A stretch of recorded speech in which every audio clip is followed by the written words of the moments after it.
Welcome to the Faith and Trauma Center podcast, a unique approach to exploring the intersections of religion, trauma, sacred spaces, and mental health. Each month, we choose a different topic to discuss weekly from different perspectives. The first week, we explore the faith, community, and clergy perspective. The second week, the mental health practitioner perspective. The third week, the perspective of individuals working to heal from religious trauma. And the fourth week, we invite a special guest who has been impacted by our monthly topic to join us. This format follows the design of the Faith and Trauma Center's 3 pathways for resources and education. We invite you to explore all the additional material that we offer at faithandtraumacenter.org. Let's jump into this week's conversation. Hello, everybody, and welcome to another episode of the Faith and Trauma podcast. My name's Holly Madden. I'm one of the co-founders. I am joining me is one of my best friends and the other co-founder of the Faith and Trauma Center, Christy Love. And we are excited to talk about feeling a lot of responsibility and burden. There's a lot of emotions in that to talk about what we're going to talk about today. But I just want to touch base. I know it's really cold here today, so I'm like drinking my herbal tea and just feeling the spirit of like oncoming winter and all the things. So just wanted to check on you and say, how are you doing, friend? Yeah, I am doing okay. This is an interesting season of ministry, I think, for the month of November for different reasons. We had kind of our big ramp up here in my congregation with vision casting and, some of those kind of things last month. And then we have Advent quickly approaching. And so November kind of feels a little bit like this interesting kind of stillness a little bit, where there's still things happening and lots of things going on in the world, but it also feels a little bit like a grounding time. And so that's been good. As I shared on our last podcast, I have been kind of in full on caretaker mode the last few weeks. My son had reconstructive knee surgery that was pretty extensive after a climbing accident. And so I've been working from home for the last 3 weeks. So I think that may be part of it too, is that kind of just a very grounded feeling. I go back to the office half days starting this week. So I feel like we're making a little bit of progress in our balancing act right now, but yeah, I am good. I am glad we are talking about the topic that we're talking about today with immigration and faith communities and the trauma and mental health impacts of those. Those are things I'm really engaged with in my own community of context, my own ministry of context, and things that I'm definitely very passionate about discussing and unpacking with you. So, Yeah. I think I don't know if I feel the stillness as much, but I feel like my body and my spirit is like trying to find those moments of stillness as much as I possibly can. Just work's busy and um, school is taking quite a bit of time and energy right now, and kids are just always busy in their own beautiful little ways. My daughter lost a tooth yesterday, and we've had we're very much in this magical era right now where she's fascinated with fairies, and so like that's just been like a huge part of our world, is like exploring the natural world with this like little hint of extra added magic into things. And so the tooth fairy came last night and she was very excited hey, but I about have to ask a question about the tooth fairy. Yes. Because Ellie FaceTimed me to let me know that she lost a tooth. And my understanding was that there was maybe some concern if the tooth fairy was paying Missouri tooth fairy rates or Washington State tooth fairy rates, because I think we may have set the bar a little high Yes. Yes. when Ellie lost a tooth when visiting Aunt Christy. So yes, I mean the cost of living is way higher out there, so it just made sense that the tooth fairy it really gifted is. a little bit more money. So yes, in light of our upcoming very soon. It feels far away, but it's going to come really soon. Move to Washington. I think that the Tooth Fairy and all of her little friends had been communicating that this was now the expectation. This is what we're going to be used to once we move. And so, yes, the Tooth Fairy honored the Washington going rate for a lost tooth. The Washington going to rate apologizes to. It made a little girl very excited. So who's working very hard at saving money right now. So yes, that was a big deal. So yes, we've had a lot of just like the wonder and magic of that. Um, I don't know, Who and knew that you could tie economics lessons into the Tooth Fairy? But we I think that actually kind of happened last night at some point. So I think my husband tried to dive into that conversation a little bit with her. So um yes, which is wild. She also, put on one of my sweaters the other day, and she's 8, and she could almost fit into it, which was wild. Time is just not a friend, but, yeah, I don't know, I think in light of, like, what we're going to be talking about, I think that moving into the season of winter because November is really that turning point when we feel it, Mhm. like, we feel the shift. We start to have the nights where there's frost and there's ice even on the cars in the morning you have to scrape off, which is my least favorite part of winter. And I'm too short. I need a longer one because I had to like climb on top of my car the other day. Um, but there's also just this like the nights all of a sudden are getting so much longer, and there's all of that. And um, my heart for mental health stems from not only a lot of the work that we've done with extreme um, experiences of mental health being very debilitating for people, especially in very impoverished and vulnerable positions. But my own experience with mental health, I think I just like going into winter, it's taken me a very long time to learn how to befriend winter. And there's a part of me that loves winter.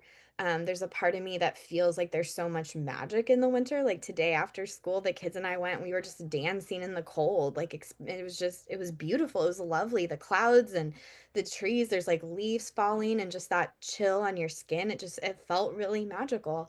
The sunset tonight was just breathtaking. And I just like stood outside barefoot, even though it was cold and just like took it in because it just was so magical. And at the same time, it's a time of year where, um, the needs kind of go from this place from people in our community of the heaviness that's always there to a lot of like extreme survival based experiences when it comes to homelessness and it comes to being able to keep a house warm, the cost of everything going up, and that's combating right now with food. And I just think of the fact that so many of the people probably listening to this have a lot of empathy, a lot of work in areas of high needs, are carrying a lot of the weight of that responsibility, and just that reminder of like befriending a hard season, to hold both of we talked about that last week, like the ands of that, like the intensity, the heaviness of it all, and to be able to carry that and serve in that place while also like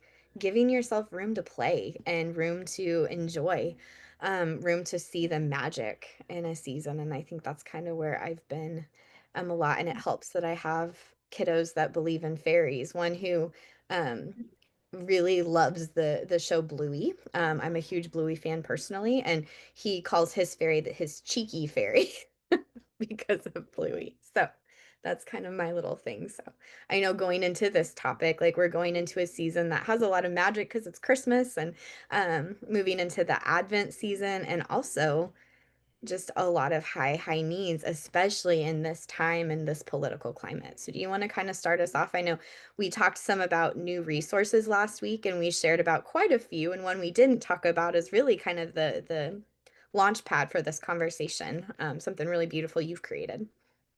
Yeah, absolutely. So let me give you a little bit of background to this resource, and then I'll kind of tell you about what it is, and we'll kind of talk through just the theology, the mental health, the trauma impacts of this topic as a whole.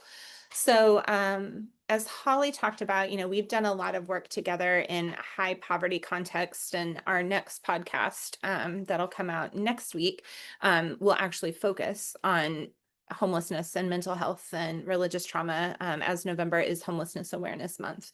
Um, coming to the Pacific Northwest and moving to my current community of context in Central Washington, I moved into a community that had a very high um, diversity level of different ethnicities. And so that was different for me, having been in the Bible Belt and in a community that was predominantly like 90% Caucasian in the Midwest.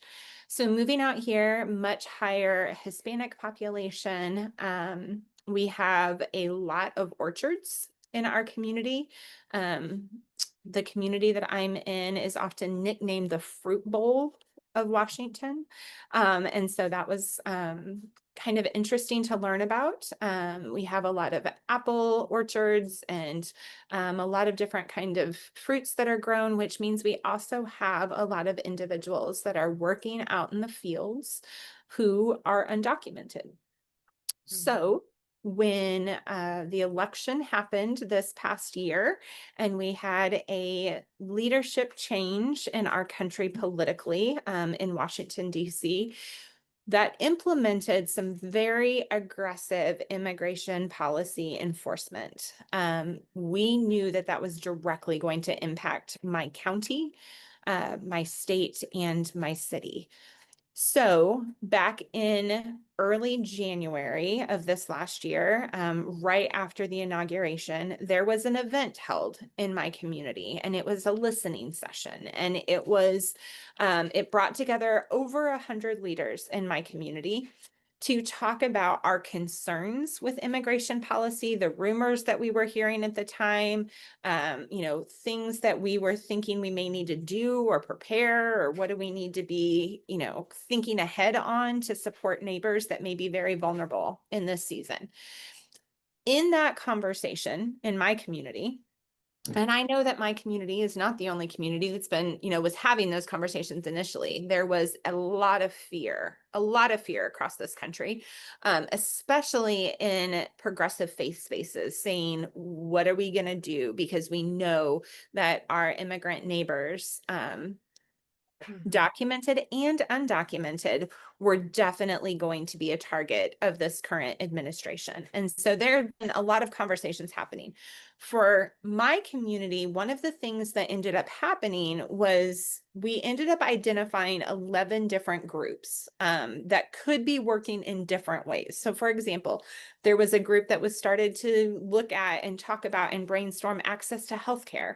There was a lot of concern that individuals that were not documented might not access traditional healthcare opportunities as quickly or as easily because of fear of immigration customs enforcement officers being there, fear of being reported in some capacity. So there was a conversation around healthcare that happened. There was a conversation around schools that was happening. And we knew historically that there had been dips in attendance from hyper vulnerable children whose parents maybe were not documented or had some concerns about immigration enforcement. So there were conversations started with area school districts and school boards and teachers and individuals working in the school district.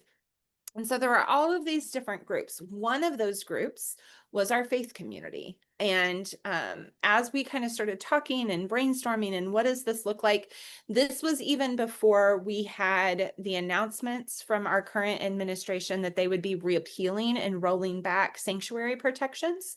So Mhm. traditionally, healthcare institutions, hospitals, and places of worship were typically places that were respected. They were typically places. Right. What? Schools too, right? Schools, yes, but Yeah. we did see some immigration activity in the first Trump term at Yeah. schools. But hospitals and faith communities specifically had kind of had this real kind of double layer of protection a little bit. Those were announced as, potentially going to be rolled back, which they eventually were. And so we decided to create a faith work group specifically for our faith community here locally. How could we educate and advocate? How could we come together? How could we lobby from a faith perspective? All of these different components and pieces. And so I was asked to chair that committee in my community. And so some of the things that we've done personally, we wrote a letter that we addressed to elected officials. And then we collected community signatures from leaders of faith, people of faith, and we submitted that to our local newspaper. We submitted that to the office of our, local House of Representatives leaders, our state senators, U.S. senators, our governor, our city council members, county commissioners. So we did that. We planned several different prayer vigils to really kind of raise awareness and bring an interfaith aspect to this. We have tried to do some planning in the event that there may be a large scale workplace raid in our community. We've been meeting regularly to put pieces in place to have a community crisis response center that could be stood up in a faith community where people could come to one location and receive resources and support and legal assistance and mental health support and all of those kind of things under one roof. So that is a lot of the pieces that we've been doing. Coming up in December, there is a day on December the 18th, International Migrants Day, and we're going to be hosting another interfaith prayer vigil that day. And so as I kind of looked at that, Holly, I started to think, so many people in our country right now are living with this reality of being displaced, having a lot of fear over being deported, having a lot of fear over family separation. What is the future going to look like? What do we need to do? Trying to create family safety plans, and what happens to kids if parents don't come home from work. And we have all of these really complex, heartbreaking narratives right now. And they are not new narratives, right? Right. These are struggles that have been happening around the globe for a variety of reasons, right? We've seen migration and refugees that have increased because of political conflict and wars, because of climate change. For all of these different reasons, for generations, we've seen these issues. And really, when we look back at scripture, we see all of these themes that, again, resonate with what we're dealing with today. And so I wanted to create something for my community, first and foremost, my faith community, but also make that available as a resource to other faith leaders. And so I've built a package for Advent called Welcome the Stranger. And it is a collection of sermon prompts and outlines that could be used, song suggestions and hymns that could be used that specifically lift up the themes of immigration, liturgies that have been written specifically for the Advent season that talk about immigration, candle lightings, that readings that could be done around the Advent candle lightings that weave in the themes of immigration, collections of different readings that can be done in conjunction with an Advent calendar that we've built. There's an adult calendar that gives you the opportunity to watch different documentaries, to read different writings and essays on kind of this intersection from different people. Also to give to charities that are doing work around immigration and faith at that intersection. And then we also put together a kids Advent calendar to kind of help expose them to those themes of hospitality and kindness and equality and inclusion. And so we've put that up on the Faith and Trauma Center's Clergy and Faith Leaders Resource Library. And it's there and it's present and it can be used in its totality. It can just, specific parts could be used by a faith community.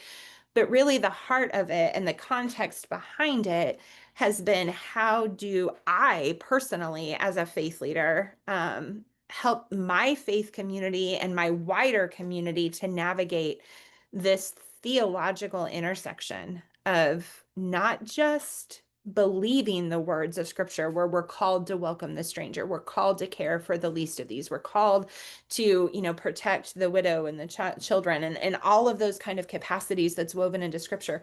But when it comes to the practical theology of how do we walk that out, what does that look like, and what is the mental health impact to our families right now that are dealing with this heightened level of anxiety, the fear, the depression that we're seeing, the trauma triggers that we're seeing in people? So that's kind of a little bit of the context for this conversation. Yeah.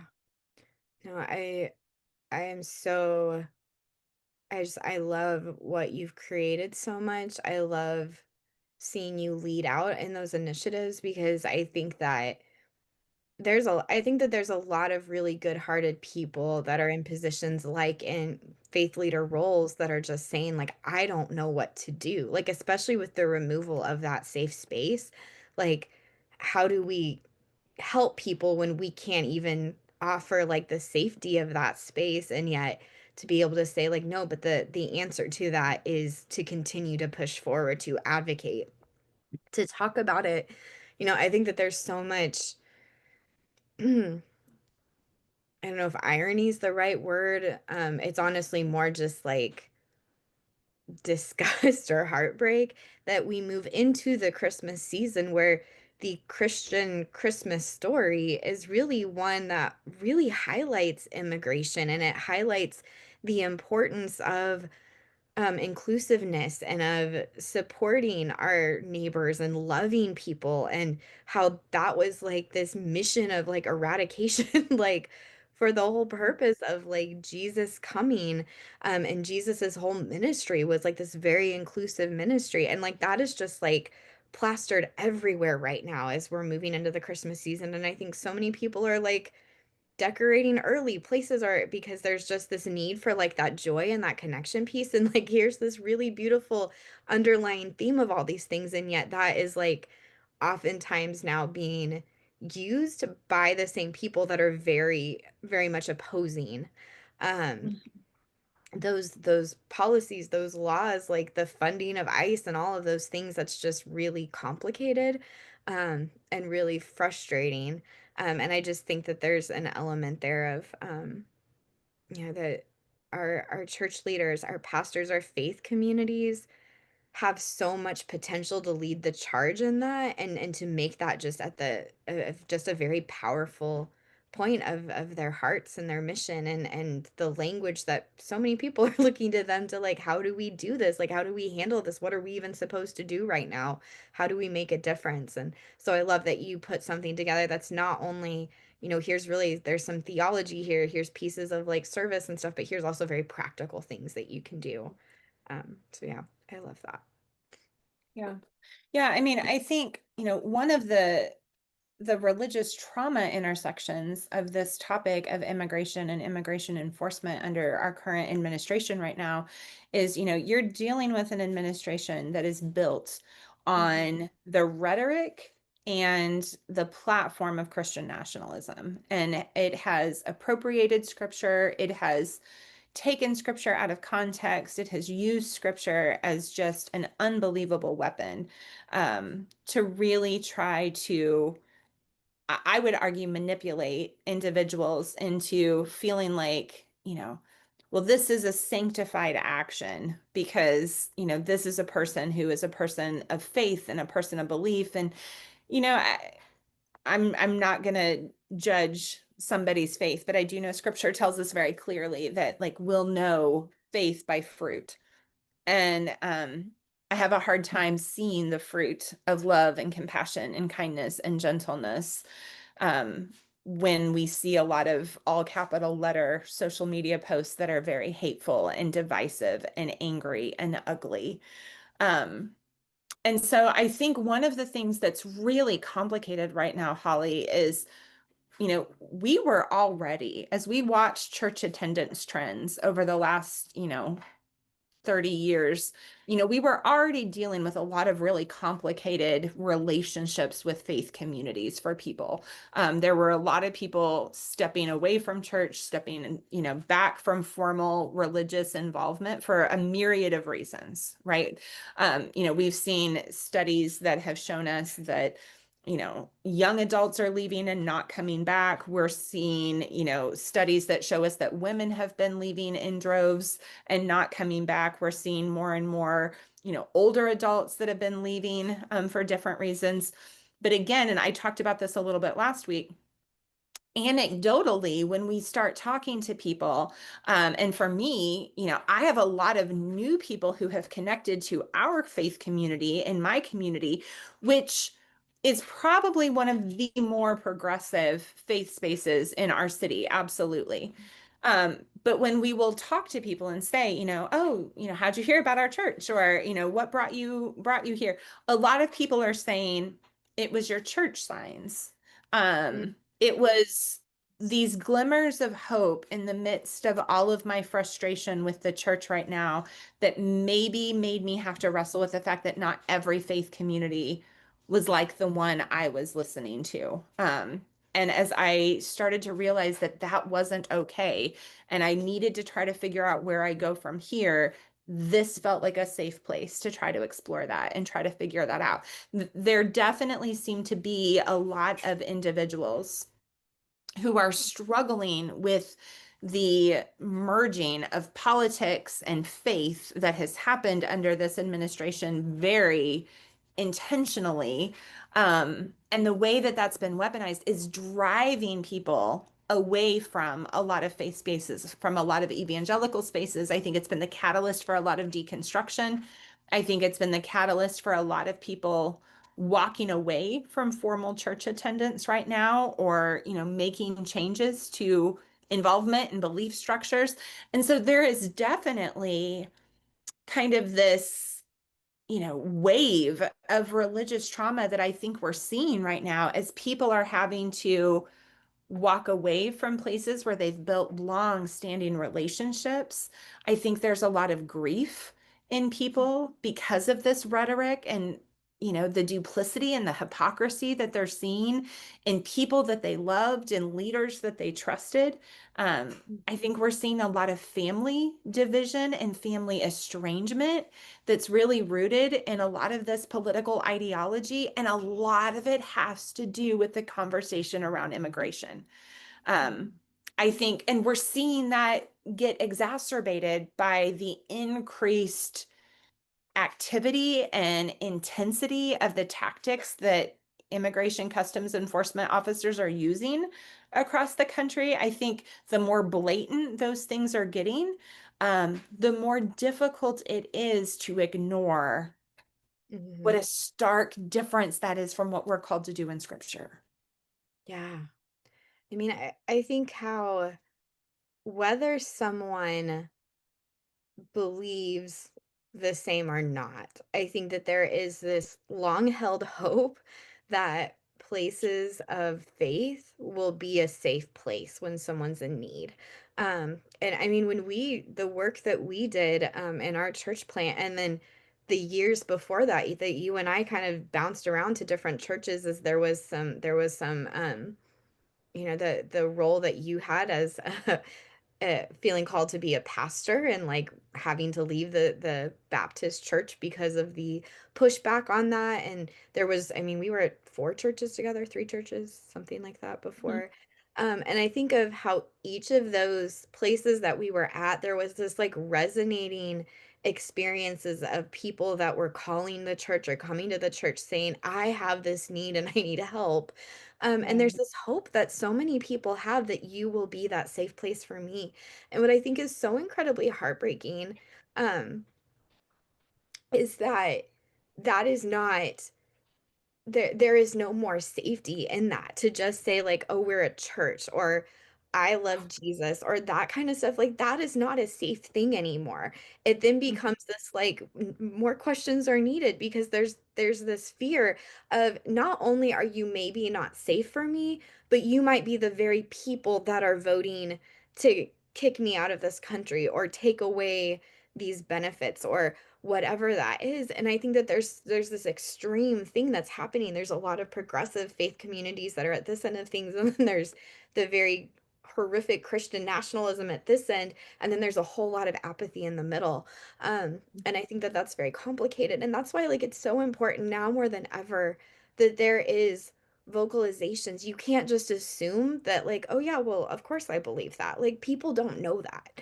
And I think that it Right. has to be talked about. It has to be represented. And this is why like I'm such a big advocate for art being a form of advocacy. Like the artwork you have on the walls that can tell somebody you're safe here. Like that and that happens without words. I think of just a lot of the really beautiful ways that I've seen school like teachers and librarians even trying to find little ways to help kids even feel safe, and it's things like putting bookmarks inside of books and the little stickers that they have on their laptops. Like there can be subtle and very simple ways that those messages are communicated, but we also need those big overt ways, which means we need to talk about it in our church services. We need to talk about it on our church signs, like, because there's so much of that fear of what is safe and what's not safe, and what's needed now is safety. What's needed now is solidarity. And I think that there's a lot of people that I don't have like statistics on that, but I wonder, how many people have even pulled away from church or not even gone to church who may crave that community because there's this fear of like, I don't know where to go even, or I don't know if a place that I come and fall in love with is going to turn on me or is going to turn out to be just like the same, um, just toxic Christianity that has just infiltrated so much of our country. Yeah. Yeah. Yeah. I mean, absolutely. I think I myself, as a pastor, like push away from even the term Christian, Hmm. because it means something different than it used to. And that's heartbreaking. So for me, I often use language like a follower of the teachings of Jesus. And, you know, what that means and what that looks like absolutely is different to each person. And so I think it's really critical that we keep in mind that our words are one thing, but our activity and our actions are something completely different. Right. And, I would say that if you are part of a faith community right now and you don't know where they stand on issues like immigration, it's important to ask those questions. It's important to ask what the beliefs of your faith community are with those kind of issues. We as a faith community where I pastor, we got together in the very early days of this administration and we wrote a statement on immigration and we published it on our website. We published it on social media because that was important to us that if somebody wants to know where we stand, we can very clearly say, we published this statement stating very clearly that we stand with our immigrant community and we believe in due process and we believe that everyone is entitled to safety, to not being under the threat of intimidation and fear tactics. um, and so I think it's really critical because for so many of us, you talked about the apathy in the middle, Holly, and I think that's really important because this is one of those issues that unfortunately, this time in history that we're living through right now, I think it truly is going to really shape the trajectory of the American church for a long time to come. And I think people who are complicit with that and who remain in spaces that really, kind of adhere to this rhetoric and these beliefs and they justify the behaviors that we're seeing happen around the country right now. Um, there's consequence to that, right? And I think sometimes it's easy for us to think of that as, well, this is better for the economy, or, this is better for the future of our country, or however that justification happens for them.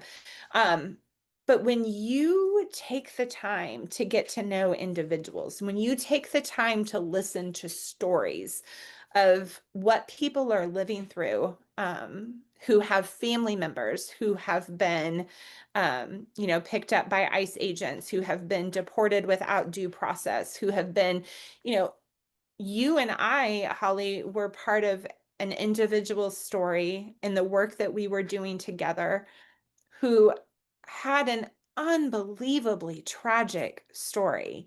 They came to this country under a lot of really complicated circumstances. Um, there was a lot of poverty and violence that they were working to escape. They got involved in some illegal activities, and then realized that that was the case and tried to leave that gang that they had gotten affiliated with. When they tried to leave, they were the victim of an incredibly brutal act, incredibly violent act, which made them eligible under our current immigration policies as the victim of a violent crime. It made them eligible for protected status. And they were in the process of pursuing that protected status and able to say that if I were to return to my country of origin, my life would be in danger as a result of these actions that happened. And while that was playing out through the process, which is an incredibly lengthy process, this is an individual who had worked so hard to get clean and sober. This was an individual that was volunteering in so many different ways in the community, would show up to help anybody at any time do anything. This was also an individual that when one of their coworkers was picked up by ICE and deported, they took in their minor children and were taking care of them without any financial support because it was the right thing to do. Um, this individual who was doing all the right things and trying to work through that process was picked up a little over a month ago for speeding 5 miles over inside of city limits. And from the time that they were picked up for speeding until the time that they were deported back to the country that puts them in danger was just a matter of weeks. There was very little regard for the process that had already started. There was very little regard for a huge stack of letters of support that talked about what an incredible asset this person was to their community. And they were pretty much told, you've got to go back and you can let the process play out while you're there. Good luck to you. Um, Knowing those stories, being a part of those stories, seeing what's happening when, people are trying to go through the correct processes and they're showing up at hearings and are being detained when people are going to meet with, appointments and things and are being disappeared and family genuinely can't find them and don't know where they are. Those are the kind of things that we become complicit in as a whole when we're not questioning where our faith community stands in that. Mhm. And so I think it's important that we name those things. We name that puts us complicit in the mental health impact that we're having on families and individuals and kids. I was watching the other day this incredibly moving video of a young teenager who was testifying before their city council, asking their city council to take actions to help control the enforcement that ICE was trying to do in their community, saying, like, I am terrified that my parents aren't going to come home from work and I don't know what that's going to look like for me and what that's going to do to my life and where I'm going to go from here. Um, Silence is compliance right now, and I think that's really important for us to name. Yeah. Well, and when you're talking about mental health, I think that there's something really complicated about mental health, and that's actually the beautiful thing about our human experience is that when we are in a position of stress, the fight or flight response that we're in is sometimes actually this protective measure from like the severe mental health and even physical health experiences that we will have later on. Like when you're in that fight or flight, that survival, that state of survival, there's so much adrenaline, there is so much stress hormone, there's so much of this, like our bodies at this rate where we're ready to fight because it's survival based, and people are living in this state of fight or flight for extended periods of time. And what we know about our bodies is that we have to have the balance of the sympathetic and the parasympathetic nervous system, which calms our bodies down and regulates and brings us back to homeostasis. And when we don't have that, it puts us at risk for a whole series of both mental health and physical health things later on in life. In fact, there's so many people that in their, decades after an experience has happened that they can actually point to, the cancer or the diabetes or the high blood pressure or the anxiety or the depression. There are roots back to these experiences. And that's what I think is just really scary is that sometimes I think people look at the immediacy and they're like, "Oh, they're okay." And the reality is they're absolutely not okay, but there's this extended impact that will be felt for not only years and decades of that person's life, but then is carried into generations. Because we know trauma is generational and those experiences are just they carry. And our legacy should be that of care and compassion and protection and fighting for accessibility. Um, I think one thing like that's really important to speak to is like that there's so many kids. Oh my gosh, it makes me so emotional. And I work with kids in this season. And so I even see it in the little kids I work with. Like there is so much there's fear, there is uncertainty, there's kids that are absorbing their parent stress, and so that comes out as big behaviors, or that comes out as being really withdrawn and being caretaker when that's not their role. Um, and I think that there's a lot of people that look at, okay, well, here's a crisis, and then they assume what people need.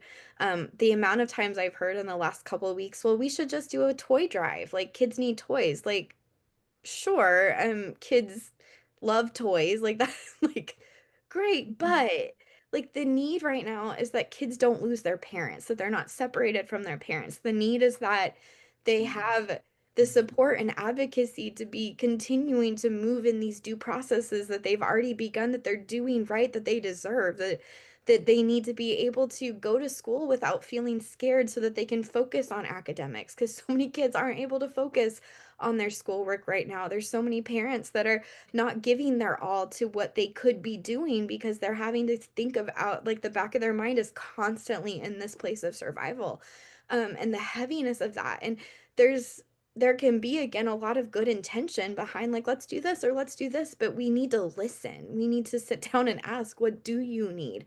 What can we do to help? How can we meet basic needs of care for you? And when we listen, oftentimes we're surprised by those answers because, again, there's so much assumption that happens. Um, yeah. Yeah. Yeah. Last week we talked about how we respond to the SNAP crisis in this country. And I think I just want to tie these two conversations together by reminding people that immigrants in this country that are undocumented do not receive SNAP benefits.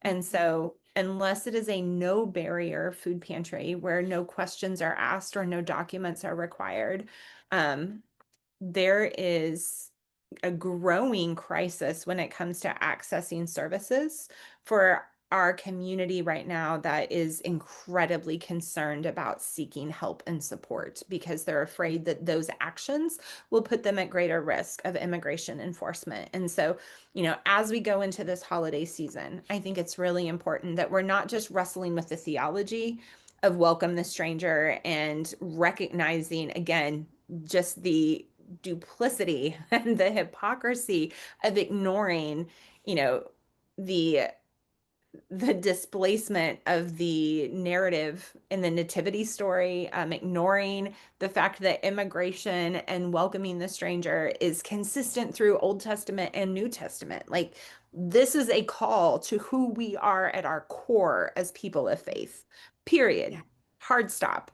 But on top of that, there is such a need right now for us to be looking at our communities, to be asking our neighbors what is needed, what can support them. And you're exactly right. Some of those things that have maybe been our traditional go-tos Mhm. in past years, they just may be incredibly out of touch right now, a little bit, right? And so, what does it look like to recognize, are there ways that we can partner with frontline organizations that are working with undocumented individuals, individuals going through the citizenship process, with children of parents who are undocumented and at risk of immigration enforcement.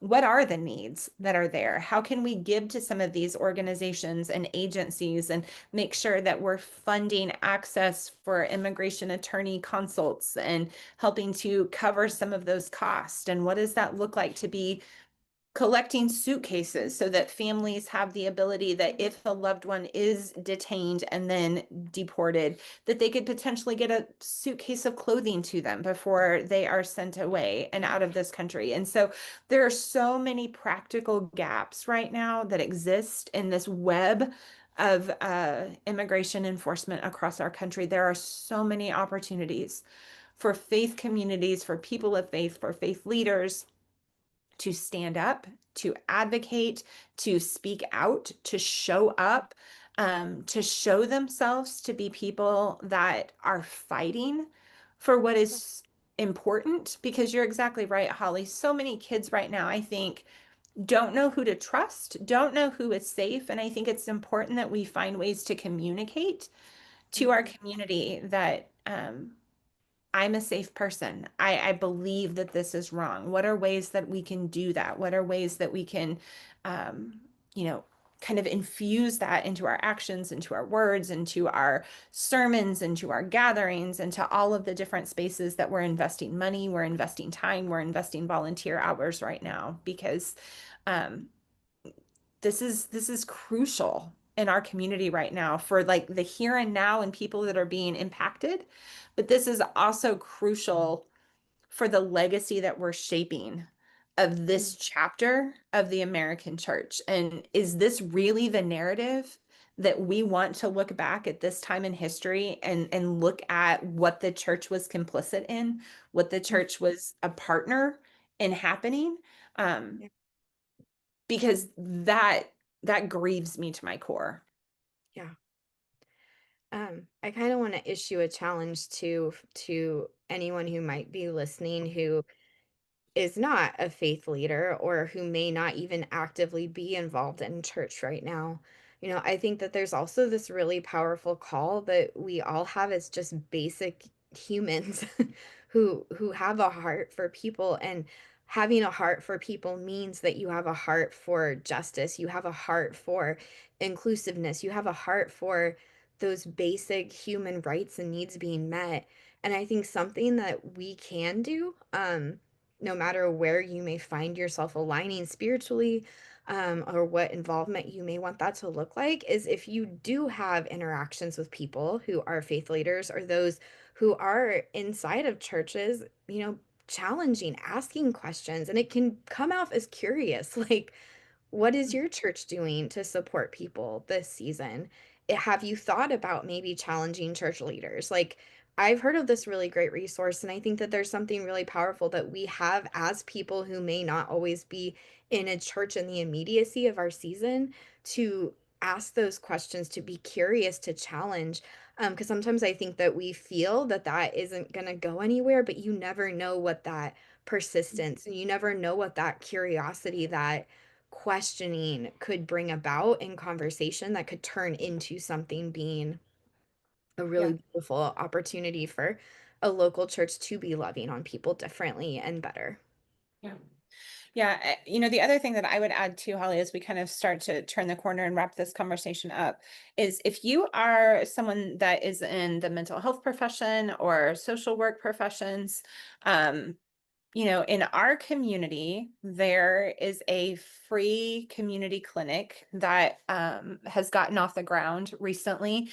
And a lot of the individuals that are being served in that clinic are people who are undocumented and people who are afraid to go to traditional spaces to seek out healthcare. What Mhm. we're discovering is that many of those individuals who are coming in for stomach aches, headaches, trouble sleeping, a lot of those kind of things, when they really start to talk to them, the biggest need that they have is to talk to someone about stress, is to talk to someone about anxiety and the mental health impact that is impacting their physical health. And so I know that there are clinics like this in many, many communities, not just mine, but they are constantly looking for volunteers. And I think this is an area where, if you can give an hour or two a week or a couple times a month to come and be able to support individuals that they just may need someone to sit down and talk to and to kind of help connect those dots with some of the physical symptoms and manifestations that their stress is causing with what they're actually dealing with. And it may be the first time that they've really talked about things. We see there's a lot of research around, especially in the Hispanic community, males specifically, really difficult to name and talk about mental health and the struggles and the stress that they have. But I think right now, that's true of that community as a whole, because there's so much trying to hold it together for kids, for others, for loved ones, that this is a population right now that is internalizing so much, and it's manifesting out in so many different ways. And so if you have that training and that ability to provide support in that capacity, look for unique and out of the box opportunities to find ways to support the immigrant community in your community of context. If you're a faith leader, there's other ways that I think we can do that, and do it in ways that are safe.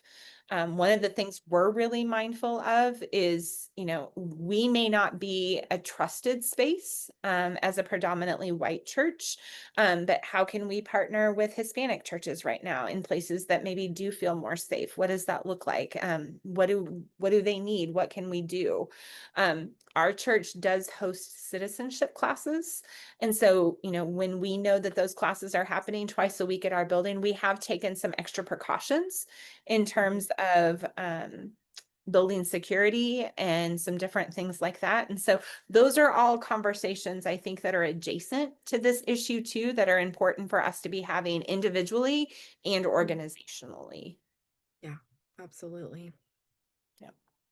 Mm, No easy answers, no. but the difficulty does not dismiss the need. And so I think, despite how hard it is and how uncomfortable it is and how challenging it is, this is an issue and an event that is happening all across this country in communities of all different sizes Mm, that should have some way for each of us to be engaged in trying to advocate, bring about change, help, do what we can.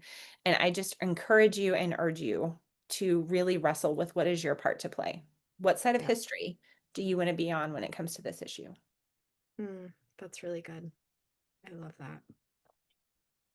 that. As we wrap this up, we will join back together for another episode, but just invite you to check out that resource. Look at our website. There's quite a few other resources that just honor all the things that can be found in the intersections of mental health, faith, and trauma. So, sending you love, and we'll see you back here next week. Bye, everybody.